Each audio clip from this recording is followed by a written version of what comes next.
যে দেশে আইন শৃঙ্খলা বাহিনী রাজনীতিতে জড়িয়ে পড়ে, তারা সরকারের, দলীয় সরকারের মুখপাত্র হয়ে যায় এবং সেটা চরম আকারে পৌঁছে যায়, তখনই আসলে এই ধরনের ঘটনা ঘটে। সেই অবস্থা থেকে উত্তরণ তো রাতারাতি সম্ভব হবে না। আমাদের সকলকে সবসময় সজাগ থেকে ওই পরিবর্তনের জন্য কাজ করে যেতে হবে। এই যে এখানে যে হত্যাগুলোর বিবরণ আবার দেখলাম, দেখেন এদের সাথে যারা জড়িত, যারা নির্দেশদাতা, তারা কিন্তু প্রায় সকলেই দেশ থেকে পালিয়ে যেতে সক্ষম হয়েছেন।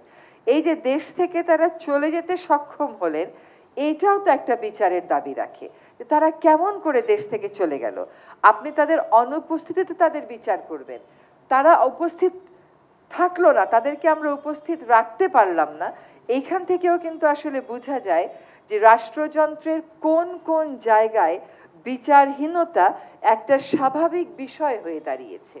আপনি হয়তো বিচার করবেন, ট্রাইব্যুনাল হয়তো রায় দেবে, কিন্তু তাদেরকে সত্যিকার অর্থে কিন্তু মুখোমুখি হতে হচ্ছে না এই ট্রায়াল প্রসেসের।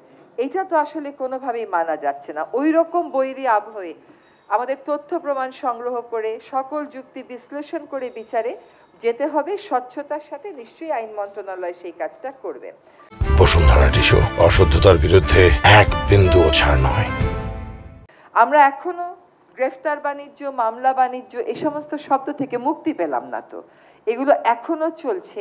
এইগুলো একটা রাজনৈতিক কালচার না বদলালে বদলাবে না।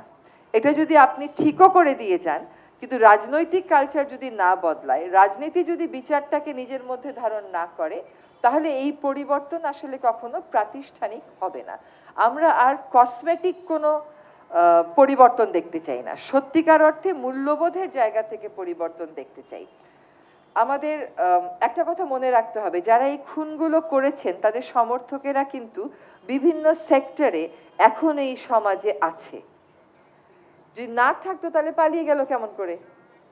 এটা তো আমাদেরকে বুঝতে হবে এবং তাদের জবাবটা আমাদেরকে দিতে হবে আমাদের ভালো কাজের মাধ্যমে, মূল্যবোধ গ্রথিত পরিবর্তন আনয়নের মাধ্যমে। একটা রায় হবে, কিছু মানুষ হয়তো দেশে আছে, তারা হয়তো রায়ের সাজা ভোগ করবেন, বেশিরভাগই তো দেশে নেই।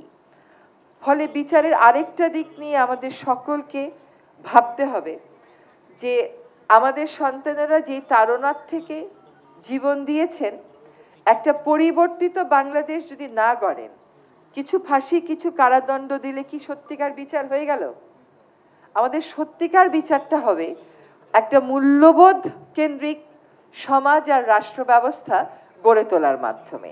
ওইটা আমার কাছে মনে হয় আলটিমেট বিচারের জায়গাটা।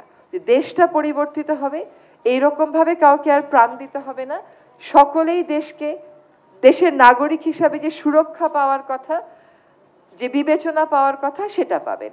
ফলে আনুষ্ঠানিক বিচার অবশ্যই হবে। আনুষ্ঠানিক বিচারের পাশাপাশি রাষ্ট্রটাকে যদি আমরা ঢেলে সাজাতে চাই, সেজন্য আমাদের প্রত্যেককে যার যার অবস্থান থেকে ভূমিকা রাখতে হবে।